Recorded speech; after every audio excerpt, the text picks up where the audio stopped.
voina chuan the way short movie kanin chunsom lenga episode masa khan rula le met king atop thlenga anin be thu kan thlir ho towa ma se khang anin be na kha suang tu na mai lo nia in be ta se an chunga thil thleng tur rula ya na mu tir na mai nia met king chuan makati hle ni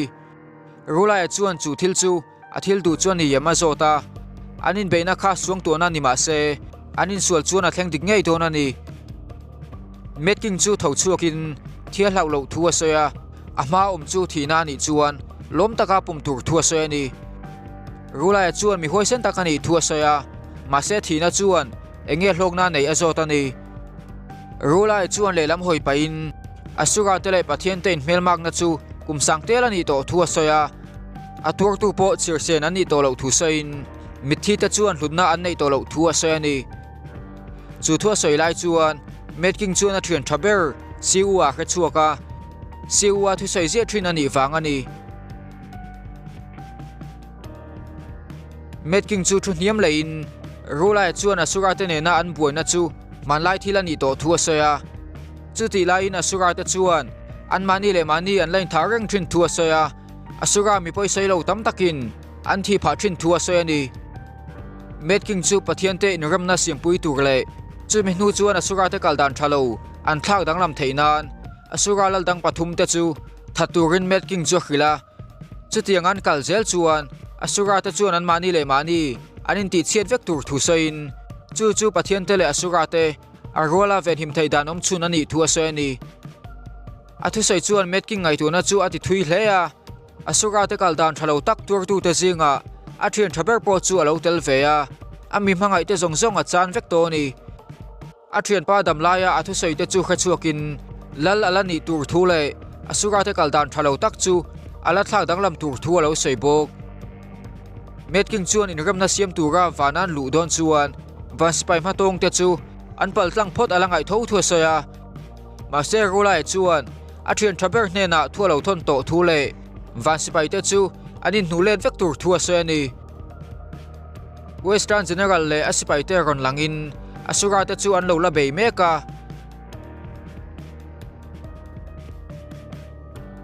ma se sipai pakathian van sipai zongzong chu heavenly palace to len vek tura thupe kan ni thua ron soya ni chu thu west king ina khret chuan alungoi lo hleya indona chu ala du khop lo hle ni ma se chu thupek chu bo chet chi ani lo thu sipai chuan a soi thung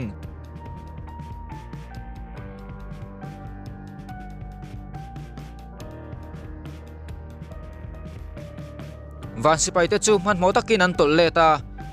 sipai in sa sang te lo veng him turin erlanga chuan thalkap tu te chu a khilani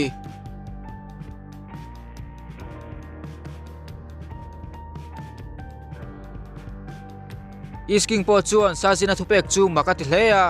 ma se sazina chu mi fingtak ania wangin chan thatak aw maring ani chuti lai chuan asura te chuan ancient protector te chu an lo that zo le trap towa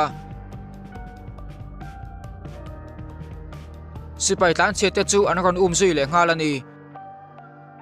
pathian nu chuan a magic mangin asura te chu lo dang veya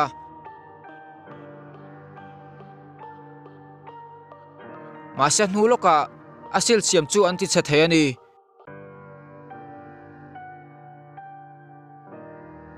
van sipai te chu anin hliam awang le an chau toy ma wangin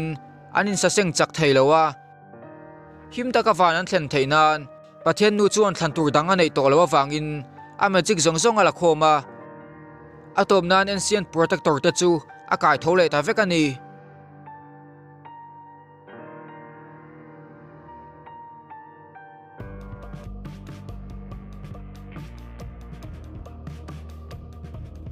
sin ronin thlakin van spai in hliam te chu an lo in buala chu tuya anin chia chuan an hliam chu ron dam le ngal vek ani mun khan thaw atanga sipai gal khom te chu ti khomin anin dona chuan an che that thu le van saum nan theitop chuan be thu an soya chuti lain sazina na ron kolet vek chu an lunga oi lo hlomin sipai thita zongzong te in pek na kha sazira chuan ati thlon veka an ngai ani sipai lungoi lo chuan tui chu atowelin a hlapa abula lo chol hadam ve chu vaperin chupa chu sazina kha lo nia sipai ho nan mu chuan a chungchang thalo taka an soya wang khan an hlau thong hle ni sazina chuan van sipai an ni chunga a chan le wang engma khrema salowa an ho tu te thutluk na an soi sela wang chuan khrem an ni tur thua soya akal san ta ni van mi puile upa ho lungoi lo chu emperor in kota an pung khoma asura te olsam taka an lo lu thei to wangin an chi ai hle a sipai te an nu le chan ron soi fi turin emperor chuan phutani emperor chuan met king in ramna siam pui chungchang chu enge ngai vedan is king josota is king chuan risla ngai ani rolin thil tha a her chu pha ve thei tho thu a soani met king le asipai te chu an local khom le towa van sipai anom to lo wangin heavenly palace sa chuan olsam takin an lut thei to ni anu rei lo te ya met king le ho te chuan heavenly palace chuan thlenga sipai te chuan pathian te lulak an chak to zia thu an soibok met king chu zuk tum thlain atopa chuan asura ten van an ra le thu a soya van sipai te apan hnai lai chuan we7 li king kha thinrum takin a ron thleng ve le a met king chu pen khat po pen to lo tura ti in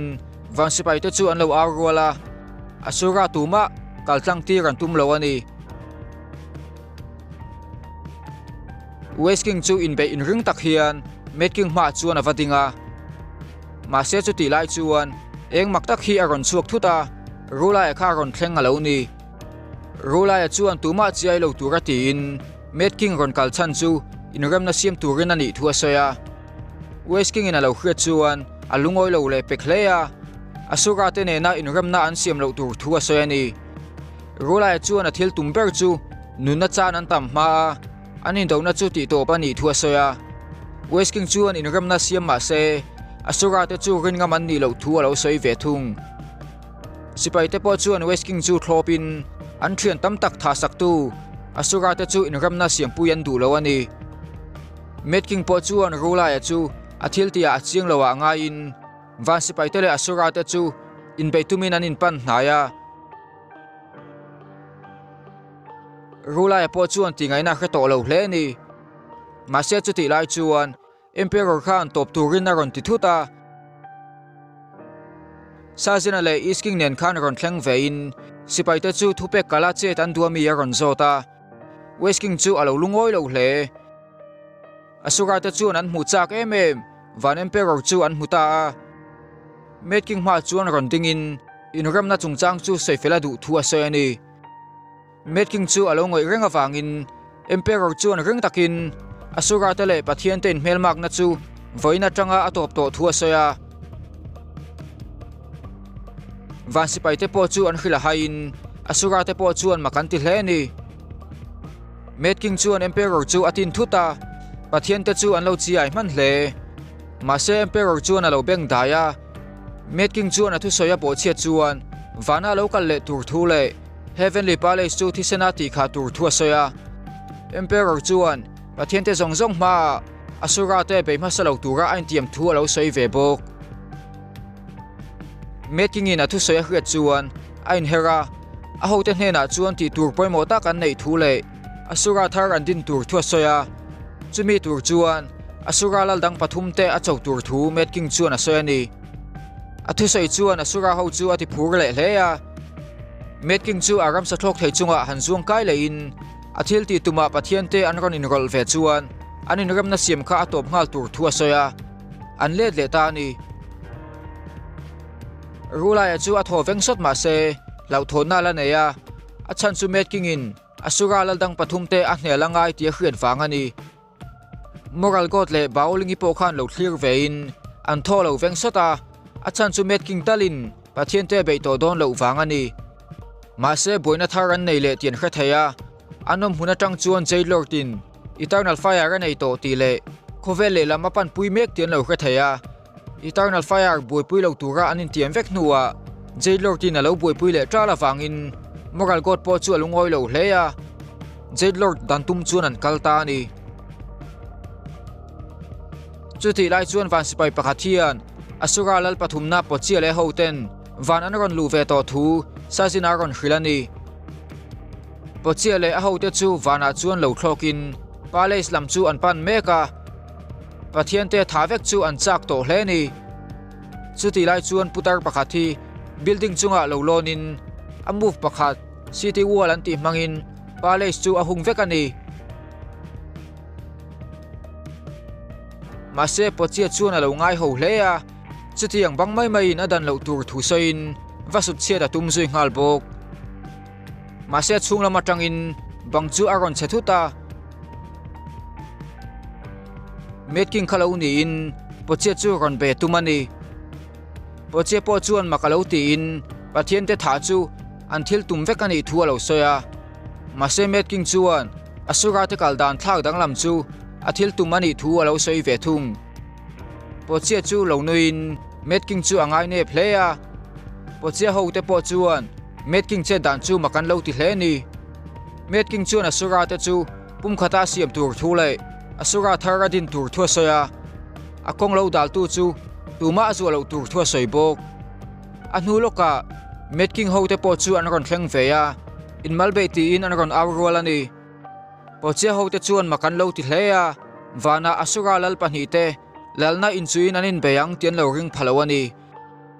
asura lal pochia chuan a chona chu lo pomin a poison smoke mang chuan a beizui ngala metking ho te lo om hnai deuh chu man mo takin lo tlan chema se poison chuan a that man tho ani metking po chuan a lo beilet ve ngala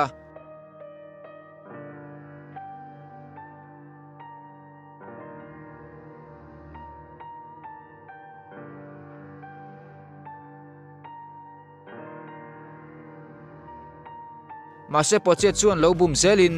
a hnung lama tang metking chu khoi fu thaya a poison chaktak chu metking taksa chuan anem lutani poison chuan metking chu ti chakloin a che po muan pha poche chuan osam takin a lo bum thayani a fighting spirit ati chuan a sat po le poison chuan na tho chak tel tel tur thu poche chuan a soya mase metking chuan ava beile ngalani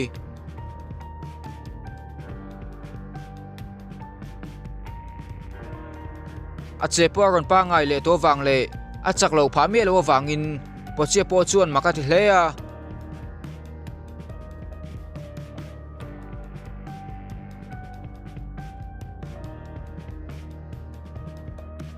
poche chu a poison chatak mang chuan lo in veng ve ma se metking beina chu atam ema wangin a in veng seng lowa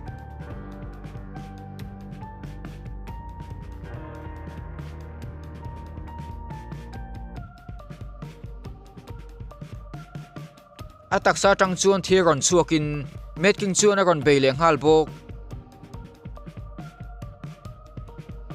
mase poche chuan tlom mai mai tumbik lowa ama aya tam poisonin metking chu a beile ya chung poison chuan an chevel chu hual vekin metking sipai te chu man mo takin an lo tlan chia mase chung thil khu ka ra chuan insect maktak hi an lo om tel ve ya an se to te chu an thingal zelani metking sipai lo om nai deuh te chu poison chuan a ron that tel ve mana metking po chuan poison smoke chu alo vai kiang na sa hle mase poison chu a cha ema wangin vanu pa lo clear tu te po chuan metking chu a thi nge an ringa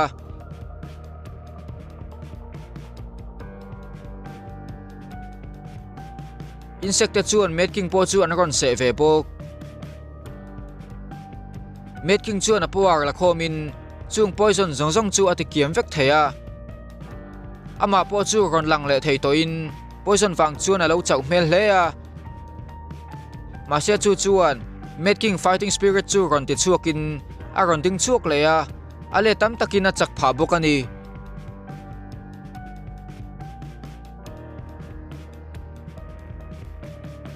alo mutu te chuan makan lo ti hleya po chiangei po chuan makati in a poison in mia tha theilo avoi khat hriat na ni metking chuan thinrum takin po chia chu a ron be phei ya po chia chuan a poison wings chu lo ti chuakin alo beilet ve bok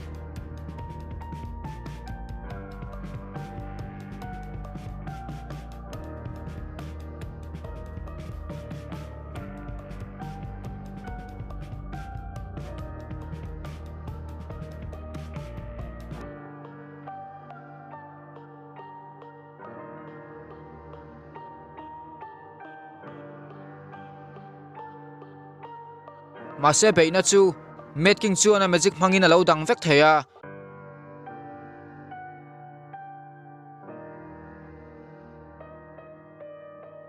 sang taka han zuang kangin poche chu han sa thlata ni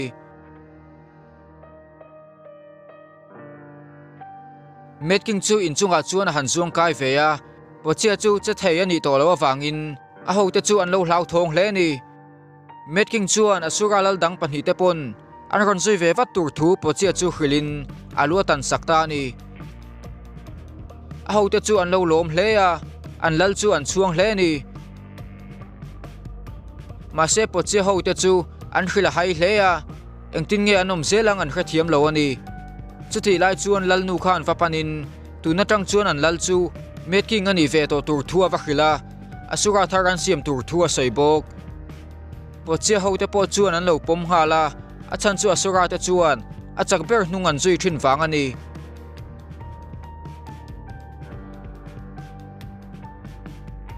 chu thi lai chuan van sipai pakhat hian met king in hena chan thu le asura lal pathum na pochi chu athi to thu pathian te chu va khila emperor in alo hret chuan thil chu a thazonga akal zel thu alo se ani is heavenly king chuan met king in chuti taka ol sama pochi that thei chu makati hleya met king an lama tang chu an van nei hle thu se ani ma se west king chuan asura te chu rin ngam an ni lo thu le van chu an ron beile thei rang thu se ya ma se emperor chuan a ma in an tin mun chu a that jok to tho tho thu alo se ani met king beile tur chu asura lal panina ra chanda ani ya a be ma sak ai khan tuna be tur chu a chak jok tur thu rula ya chuan a se ani golden wala va sipai te chu an lo be meka